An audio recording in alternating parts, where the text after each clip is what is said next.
Hello my dear student and viewers. तो आज का हमारा टॉपिक है राज्य के नीति निर्देशक तत्व। राज्य के नीति निर्देशक तत्वों को कहां पर रखा गया है? संविधान के भाग 4 में। कहां पर? भाग 4 अनुच्छेद 36 से लेकर के अनुच्छेद 51 तक इनका क्या किया गया? जिक्र किया गया है। तो देखिए, राज्य के नीति निर्देशक तत्वों को क्यों लाया गया था? राज्य के नीति निर्देशक तत्वों को लाने का उद्देश्य था कि यानी कि एक कल्याणकारी राज्य की क्या की जा सके? स्थापना की जा सके, यानी कि बेहतर राज्य बनाए जा सके। राज्य कैसे बनाए जा सके? कल्याणकारी राज्य बनाए जा सके। तो इनको कहां से लिया गया था? इनको लिया गया था 1935 के एक्ट से। कहां से? 1935 का जो एक्ट था ना, भारत शासन अधिनियम, इसको वहां से लिया गया था। तो वहां पर इनको जो दिया गया था वो किसके दिया गया था? यानी गवर्नर को दिया गया था। यानी गवर्नर क्या करेगा? राज्य के नीति निर्देशक तत्वों का निर्माण करेंगे। यानी कि वहां पर किसके लिए अधिकार था? गवर्नर के लिए। लेकिन इनको कहां जोड़ा गया? संविधान में जब भाग 4 में जोड़ा गया तो इनको राज्य का दायित्व दे दिया गया। किसको? राज्य का दायित्व होगा इनको लागू करना। अब आप लोग कहेंगे कि इनको तो बताया गया कि आयरलैंड से लिया गया है। तो देखिए, जब 1935 का भारत शासन अधिनियम बनाया गया तो आयरलैंड का संविधान जब बना था तो इनको आयरलैंड से इनको ले लिया गया था। हमने कहां से लिया है इनको? आयरलैंड से। ठीक है भाई। अच्छा, ये बात भी आपको ध्यान रखनी है कि आयरलैंड ने इनको कहां से लिया था? जो आयरलैंड ने इनको लिया था वो लिया था इनको कहां से? स्पेन से। कहां से लिया है? स्पेन से। आयरलैंड ने इनको स्पेन से लिया है और हमने किससे लिया है? आयरलैंड से, 1935 एक्ट के आधार पर। तो इनकी व्याख्या और कहां पर की गई है? 1935, यानी कि वही है जो 1935 में इनको नियत किया गया था। वहां पर किसके पास थे? ये गवर्नर जनरल के पास में थे। गवर्नर के पास में थे राज्य के नीति निर्देशक तत्व। तो डॉक्टर बी आर अम्बेडकर ने, किसने? डॉक्टर बी आर अम्बेडकर ने क्या कहा? डॉक्टर बी आर अम्बेडकर ने कहा कि ये विशेषताओं वाले हैं। इनकी जो बताई गई है, क्या कहा? विशेषताओं वाले। अम्बेडकर ने तो नीति निर्देशक तत्वों को क्या कहा है? विशेषताओं वाले। ठीक है। और ग्रैनविल ऑस्टिन जो हुए, ग्रैनविल ऑस्टिन ने कहा है, ग्रैनविल ऑस्टिन ने क्या कहा? संविधान की मूल आत्मा। भाग 4 को क्या कहा है? संविधान की मूल आत्मा। ये बात आपको याद रखनी है। और देखो, जिस प्रकार से हमारे मूल अधिकार कैसे थे? कैसे थे? न्यायोचित थे, यानी कि उनको न्याय के आधार पर क्या क्या मांगा जा सकता था। लेकिन ये कैसे हैं? इनफोर्सेबल हैं, यानी कि इनको हम क्या नहीं कर सकते हैं? ये न्यायोचित नहीं है, यानी कि ये बाध्यकारी नहीं है। ये किसके लिए दिए गए हैं? राज्य के लिए। यानी कि राज्य प्रयास करेगा। क्या कहा गया? राज्य प्रयास करेगा किसके लिए? जिससे कि एक बेहतर कल्याणकारी राज्य बनाया जा सके। क्या किया जा सके? एक बेहतर कल्याणकारी राज्य बनाया जा सके। यानी कि इनको क्या कहा गया? राज्य का दायित्व दिया गया। किसका? राज्य का दायित्व होगा। ये बात आपको याद रखनी है। यानी क्या कहा गया है? राज्य का दायित्व होगा कि इनको क्या किया जाए? लागू किया जाए। तो अनुच्छेद 36 से अनुच्छेद 37, अनुच्छेद 36 क्या कहता है? अनुच्छेद 36 जो कहता है वो वही कहता है जो अनुच्छेद 12 कह रहा था। यानी कि इसमें क्या कहा गया? राज्य की परिभाषा। क्या कहा गया है? राज्य की परिभाषा। तो अनुच्छेद 12 में जो राज्य की परिभाषा दी गई थी ये उसी की व्याख्या करता है। यानी कि जो जो संविधान के भाग 3 में अनुच्छेद 12 में जो राज्य की परिभाषा दी गई है, अनुच्छेद 36 के आधार पर भी वही परिभाषा होगी। यानी कि राज्य की परिभाषा वही होगी जो अनुच्छेद 12 में दी गई है। क्या कहा गया? अनुच्छेद 12 में भी जो राज्य की परिभाषा दी गई है वही परिभाषा अनुच्छेद 36 में होगी। ये बात आपको समझ में आई? अनुच्छेद 37, अनुच्छेद 37। अच्छा, अनुच्छेद 37 क्या कहता है? यानी कि राज्य क्या कह रहा है? राज्य नीतियां, जब भी राज्य क्या करेगा? नीतियां बनाते समय इनका ध्यान रखेगा। राज्य कोई भी नीति बना रहा है, नीति बनाते समय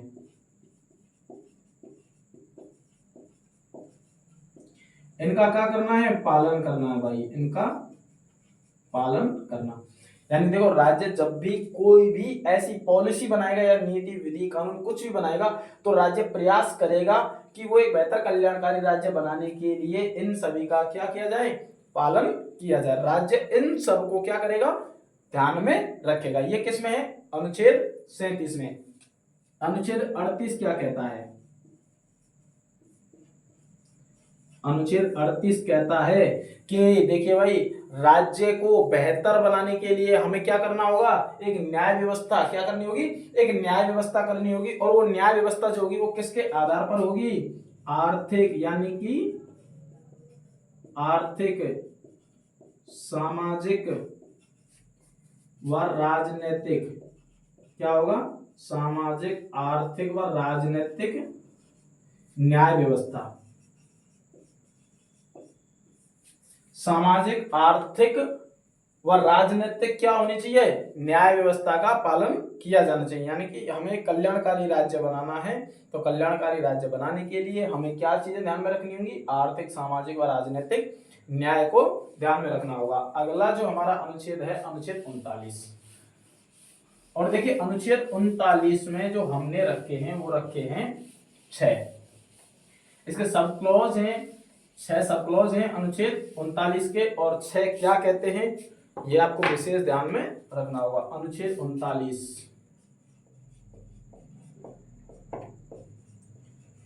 39 और इसका क्लोज एक कहता है, यानी कि राज्य स्त्री और पुरुषों को, ये बात आपको ध्यान रखनी है, राज्य स्त्री और पुरुषों को आजीविका उपलब्ध कराने का क्या है, समान अवसर देगा। यानी कि राज्य है, स्त्री और पुरुषों को उसे जीवन, यानी कि उनकी आजीविका जो है, उस आजीविका के लिए कैसे उपलब्ध कराने होंगे, समान अवसर, क्या कराना होगा, समान अवसर उपलब्ध कराने होंगे स्त्री और पुरुषों को,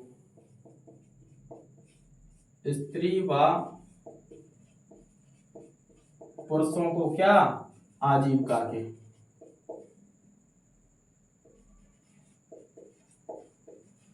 आजीविका के समान अवसर।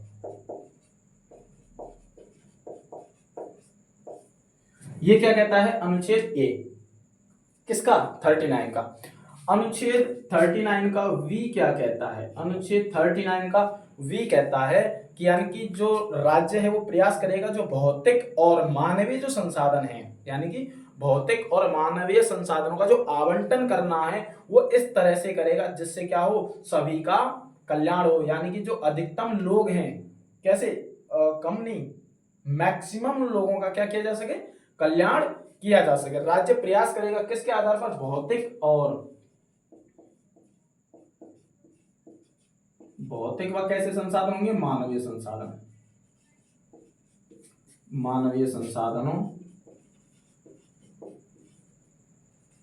का क्या करना है, आवंटन, जिससे सभी का क्या हो, कल्याण, क्या हो, सभी का कल्याण। आवंटन उनका इस प्रकार से करना है कि जिससे सभी का क्या किया जा सके, कल्याण किया जा सके।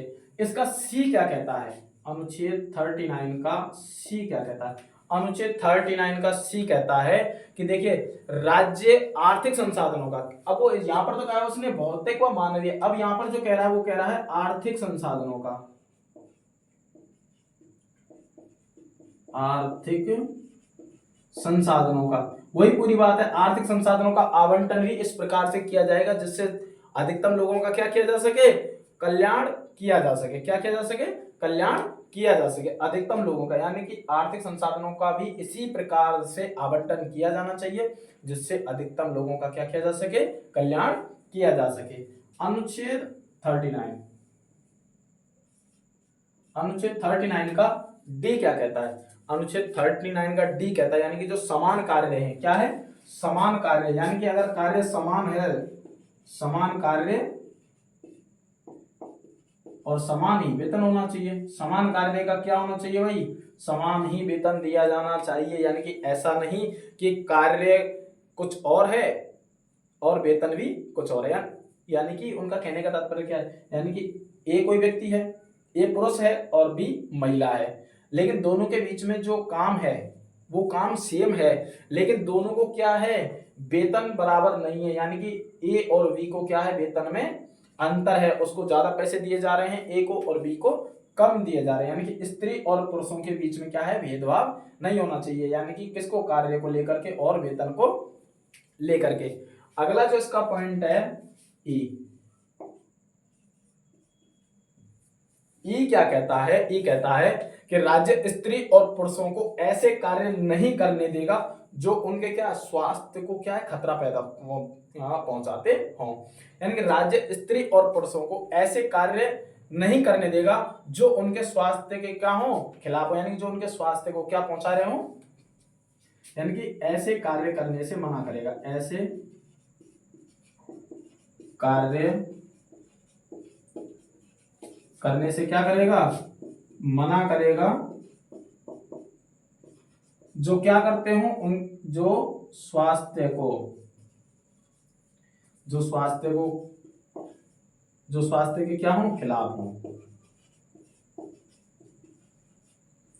यानी कि राज्य प्रयास करेगा, यानी कि स्त्री और पुरुषों को ऐसे कार्य नहीं करने देगा जिससे उनके स्वास्थ्य को क्या हो, एक तरह से खतरा पैदा हो। अगला जो इसका सब क्लॉज है एफ, वो क्या कहता है? यानी कि देखो यहां तक खतरे की बात है कि अब वो क्या कहता है कि यानी कि राज्य क्या प्रयास करेगा? राज्य ऐसे प्रयास करेगा जिससे जो बच्चे हैं, यानी कि वो एक ऐसा एनवायरनमेंट क्रिएट करेगा, ऐसा वातावरण तैयार करेगा जो बच्चे हैं उन बच्चों का क्या हो भविष्य अच्छा हो, यानी कि उनका जो व्यक्तित्व है उसका निर्माण क्या किया जा सके, बहुत बेहतर किया जा सके। यानी कि राज्य प्रयास करेगा किसमें? वातावरण में। किसमें? राज्य प्रयास करेगा वातावरण बनाने में। और वातावरण किसके लिए? वातावरण बनाने में जिससे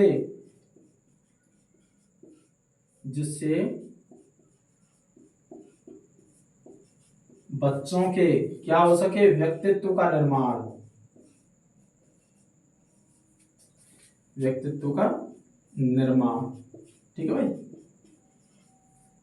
राज्य प्रयास करेगा यानी कि जो बच्चे हैं वो इस प्रकार का वातावरण उनके लिए बनाए कि जिससे उनके जो बच्चे हैं उनकी क्या किया जा सके, व्यक्तित्व का निर्माण किया जाए। बच्चों के क्या व्यक्तित्व का क्या किया जा सके, निर्माण किया जाए। यानी कि इसमें ये और बात है कि यानी कि उनका क्या ना हो, शोषण ना हो।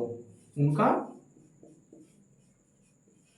शोषण ना हो भाई, किसी भी आधार पर उनका शोषण नहीं किया जाना चाहिए। यानी कि आप लोग देखते होंगे कि छोटे छोटे बच्चों को इतने सारे लेबर लॉज आ गए बच्चों के लिए, शिक्षा नीति भी आ गई है ना, और हमारे मूल अधिकारों में भी बच्चों के लिए 6 से लेकर के 14 वर्ष तक के बच्चों के लिए क्या है, निःशुल्क शिक्षा का प्रावधान किया गया है। लेकिन फिर भी हम बहुत सारी जगहों पर ऐसे ऐसे बच्चों को काम करते हुए देखते हैं कि जहां पर छोटे छोटे बच्चे क्या हैं, काम कर रहे हैं। बहुत सारी जगह हैं और इतने सारे लोग इनमें जुटे हुए हैं कि बच्चे काम ना करें, लेकिन फिर भी हम इन सब पर क्या है, अभी पाबंदियां नहीं लगा पा रहे हैं। बहुत सारी ऐसी जगह हैं जहां पर हमने देखा है कि बच्चों का क्या किया जा रहा है, शोषण किया जा रहा है, उनसे क्या है, काम कराए जा रहे हैं। हमारे पास इतने कानून हैं, इतने सारे सब कुछ है, फिर भी हम क्या है, हमारे समाज से ये जो एक घिनौना जो गंदा काम है, हम इसको क्या है, मिटा नहीं पा रहे हैं। हमारे समाज के लिए एक तरह से क्या है, बहुत ही शर्म की बात है पूरे समाज के लिए कि जिस बच्चे को पढ़ना चाहिए, उसकी उम्र है बच्चे की पढ़ने की, हम उस उम्र में उस बच्चे के लिए क्या है, जिम्मेदारियां सौंप रहे हैं। जिस उम्र में बच्चे के खेलने कूदने की उम्र है, उस उम्र में वो बच्चे क्या है, परिवार चलाने की क्या है, जिम्मेदारियां ले रहे हैं। तो देखो ये हो गया आपका 39, ठीक है। 39 में 6 हो गए।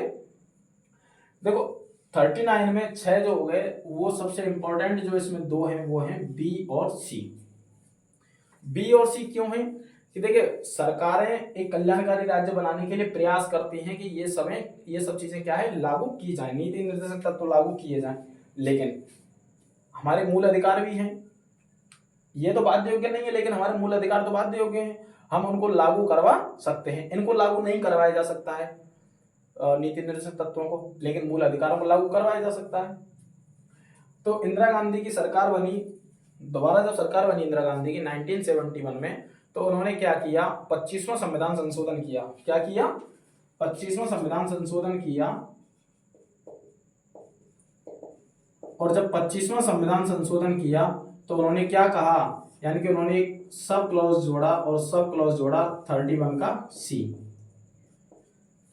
31 का सी क्या कहता है कि यानी कि अनुच्छेद 14, और आपने पढ़ा है अनुच्छेद 14 क्या है, विधि के समक्ष समानता। यही है अनुच्छेद 14, यानी कि सभी के साथ क्या है, समानता का व्यवहार किया जाएगा। और अनुच्छेद 19 क्या कहता है, अनुच्छेद 19 आपको पता है कि जिसमें क्या है, अभिव्यक्ति की स्वतंत्रता दी गई है, जिसके अंदर उसके कितने 6 सब क्लॉज दिए गए हैं। तो देखो उसने क्या कहा है कि जहां पर अनुच्छेद 39 बी और सी, उसने क्या कहा, अनुच्छेद 39 के बी और सी को लागू किया जाएगा, वहां पर अनुच्छेद 14 और 19 उस पर क्या होंगे, अप्रभावी होंगे। यानी कि दायित्व किसको दिया जाएगा, अनुच्छेद 39 बी और सी को, इन पर अनुच्छेद 14 पर, अनुच्छेद 39 के क्या है, बी और सी क्या है, दायित्व दिया जाएगा। यानी कि इसको क्या है, प्रायोरिटी दी जाएगी, इसको वरीयता दी जाएगी। ये हम इसको लेकर के इनको कमतर नहीं करवा सकते हैं कि अनुच्छेद बी और सी क्या है, समानता और हमारे क्या है, अभिव्यक्ति की स्वतंत्रता को क्या है, छीन रहे हैं। ये बात आपको याद रखनी है। ये कहां पर जोड़ दिया गया, अनुच्छेद 25वां संविधान संशोधन किया गया, और इसी समय पर जब क्या किया गया, बैंकों का नेशनलाइजेशन किया गया था, और प्रिवी पर्स वगैरह ये सारी चीजें इंदिरा गांधी लेकर के आई थी, है ना। बड़े बड़े राजा महाराजाओं की संपत्तियां क्या है, छीन ली गई थी, और जो उनको पेंशन के तौर पर जो पैसे दिए जा रहे थे वो सब क्या है, उनसे छीन लिए गए थे। वो किस लिए छीने गए थे, कि हम कल्याणकारी राज्य बनाए। उसने क्या कहा, भौतिक एवं मानवीय संसाधनों क्या है, आवंटन समान रूप से किया जाना चाहिए, और वही क्या करे, आर्थिक संसाधनों का भी क्या हो, समान वितरण हो। तो जब सरकारें ऐसा कर रही थी तो भाई हमारे मूल अधिकार क्या है, आड़े आ रहे थे। जब मूल अधिकार हमारे आड़े आ रहे तो सरकारों ने क्या किया, कुछ समय समय पर संविधान संशोधन किया। इंदिरा गांधी ने संविधान संशोधन कर दिया 25वां, और कह दिया कि अनुच्छेद 31 में सी जोड़ दिया, मूल अधिकारों में ही जोड़ दिया। 31 का सी क्या कहता है, यानी कि 14 और 19 अप्रभावी हो जाएंगे जिस जगह पर अनुच्छेद बी और सी लागू होगा, अप्रभावी रहेंगे। यानी कि ये अपना प्रभाव नहीं दिखा सकते जहां पर अनुच्छेद 39 बी और सी की चर्चा की जाएगी। तो हमारा अनुच्छेद 40, अनुच्छेद 40 क्या कहता है, देखो गांधी जी ने राजनीति छोड़ दी थी। आपको पता है कि देश के हालात कुछ इस कदर हो गए थे कि वो कांग्रेस से अलग हो गए थे, यानी कि राजनीति से बिल्कुल अलग हो गए थे, और अपने आश्रम में जाकर के बैठ गए थे। तो लेकिन वो क्या चाहते थे, यानी कि राज्य कल्याणकारी हो ये तो चाहते थे, लेकिन वो किस स्तर पर चाहते थे, वो चाहते थे बिल्कुल निचले पायदान से। वो विकास ऊपर लेवल पर नहीं चाहते थे, वो चाहते थे कि बिल्कुल निचला जो पायदान है समाज का वो मजबूत होना चाहिए। यानी कि जो गांव हैं, गांव मजबूत होने चाहिए। हम देश को मजबूत तभी कर सकते हैं जब गांव का हर व्यक्ति क्या हो, समृद्ध हो, और जो समृद्ध होगा कहाँ पर, गांव पर। सबसे जो आप कभी घूमने निकलो, सबसे ज्यादा जो हम देखते हैं, हम गांव का आकलन नहीं कर पाते हैं कि वहां पर किस तरह से लोग आज भी सरवाइव कर रहे हैं, किस तरह की हमारी वहां पर डाइवर्सिटी है, किस प्रकार का समाज है ना। आज भी हमारे समाज के अंदर किस प्रकार का जातिवाद फैला हुआ है। हम जो आकलन करते हैं कि हमारे देश से जातिवाद खत्म हो गया, धार्मिक मुद्दे हैं वो कमतर होते जा रहे हैं, हम कहाँ देखते हैं, बड़े बड़े शहरों में, महानगरों में देखते हैं कि हमको लगता है कि हमारे देश में एक व्यवस्था नहीं आ रही है कि जहाँ पर जातिवाद नहीं किया जा रहा है। लेकिन हम वहां पर आकलन नहीं कर सकते, हमें इन चीजों का आकलन करना है। वो कहाँ पर जाकर करना है, निचले पायदान पर। आज भी हमारे समाज में, गांव देहात में आप जाकर के देखिए, आज भी हमारे समाज में जातिवाद इतना फैला हुआ है कि निम्न जाति का व्यक्ति एक उच्च जाति वाले व्यक्ति के साथ नहीं बैठ सकता है। आज भी है ये हमारे समाज के अंदर। तो जो गांधी की विचारधारा थी वो क्या थी, यानी कि पंचायती क्या है, ग्राम पंचायतों का निर्माण किया जाए। राज्य ग्राम पंचायतों का क्या करेगा, ग्राम पंचायतों का निर्माण करेगा।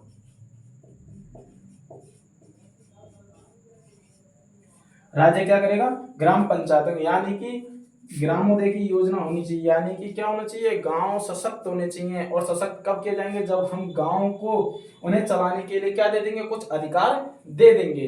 ये गांव के पास में अधिकार होने चाहिए ना, कि हमारे गांव की क्या क्या समस्याएं हैं। तो ये अधिकार कहाँ, किसके द्वारा मिलेंगे, ग्राम पंचायतों का निर्माण होगा। तो ये किसकी विचारधारा थी, ये गांधी जी की विचारधारा थी। ये गांधीवादी निर्देशक तत्व है अनुच्छेद 40 में। क्या कहता है, ग्राम पंचायतों का निर्माण